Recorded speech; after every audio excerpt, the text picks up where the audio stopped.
কাজ করতেছে আর এই যে সব কাজ করতেছে। আমি যাচ্ছি আমাদের মুন্সিবাজার। আমি এবং আমাদের বুঝিয়ে দিচ্ছে আমাদের আজকের সাথী জসিমউদ্দিন, আমার প্রিয় ভাই। দেখুন চারপাশে গ্রামের মেঠো রাস্তা দিয়ে আমরা যাচ্ছি।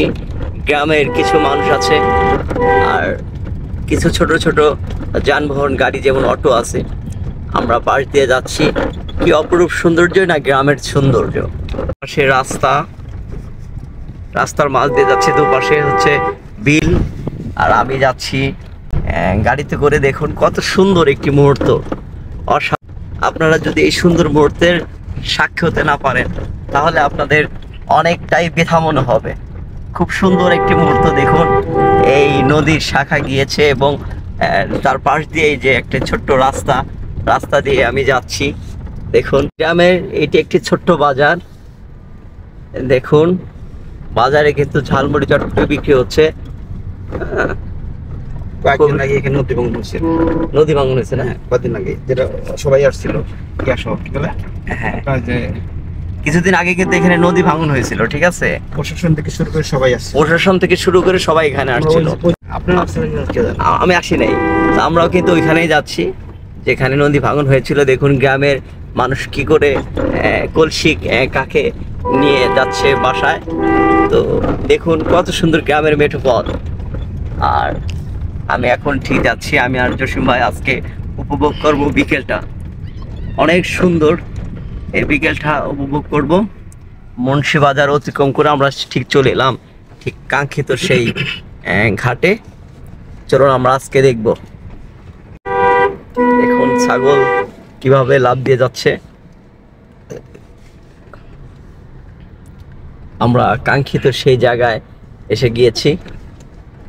দেখুন ওয়াও, এটি হচ্ছে আপনাদের নতুন একটি স্পট। আপনারা এলে কিন্তু এখানে ঘুরতে পারবেন, উপভোগ করতে পারবেন।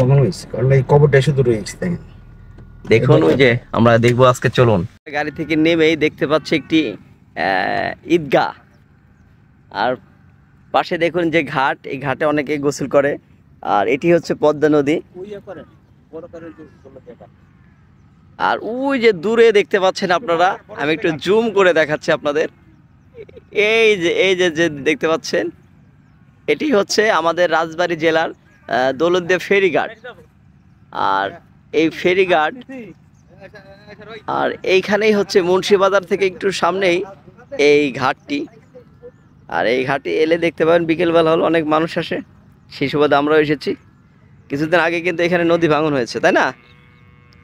আর এখানে এসে আমরা জানতে পারলাম এক ভাইয়ের সঙ্গে। ভাই আপনি কি একটু কথা বলবেন? আপনার নামটা পরিচয় দিয়ে বলবেন। আমাদের সবুজ ভাই বলছে। তো এই ঘাটের সম্পর্কে একটু বৃত্তান্ত বলেন। একজন মানুষ যদি আসতে চায় কিভাবে আসবে? গাড়ি নিয়ে চলে আসবে। হ্যাঁ, সরাসরি আসবে। কোথায় অ্যাড্রেসটা বলেন? মুন্সিবাজার আগে আসবে। মুন্সিবাজার হ্যাঁ, আপনারা যেভাবে হোক আপনার রাজবাড়ী থেকে গলন্দা আসবেন, গলন্দা থেকে মুন্সিবাজার আসবেন, এলে এখান থেকে এই ঘাটে আসতে পারবেন। আর এখন নদীর স্রোত একটু বেশি, তাই তো? হ্যাঁ, আর দূর থেকে কিন্তু অন্তর্মোড় দেখা যায়। ওই যে আমি একটু আপনাদেরকে দেখিয়ে দিচ্ছি। ওই যে দেখুন, ওই যে দূরে এটা কিন্তু অন্তর্মোড়। হ্যাঁ, অন্তর্মোড় ওই যে ঘাটটি। আমরা এখান থেকে এই দেখুন, এখানে কিন্তু অনেক ধরনের মাছ, এখান থেকে নদীর মাছ এখান থেকে ধরা হয়। অনেকে এখান থেকে মাছ ধরে নিয়ে যায়। তো ঠিক আছে, সবাই ভালো থাকবেন। আর গ্রাম তো বুঝেনি, গ্রামের মানুষ দেখুন কত সুন্দর করে পরিশ্রম করে। এরা কিন্তু অনেক পরিশ্রমী। আর দেখুন একজনে যে এই কাজ করতেছে আর এই যে সব কাজ করতেছে, সব কিন্তু অনেক পরিশ্রমী। এটাই তো বোঝা যাচ্ছে বাংলার পরিশ্রমী মানুষ। তো আমরা কাজ শেষ করে দেখুন এরাও আসছে, কাজ শেষ করে আমরা চলে যাব। ঠিক আছে, চলুন উঠি। আজকের মতো ভ্রমণ শেষ করি এখান থেকে। ইনশাল্লাহ পরবর্তীতে ভ্রমণ কোথায় থেকে করা যায় দেখা যাবে ইনশাল্লাহ। Bye bye.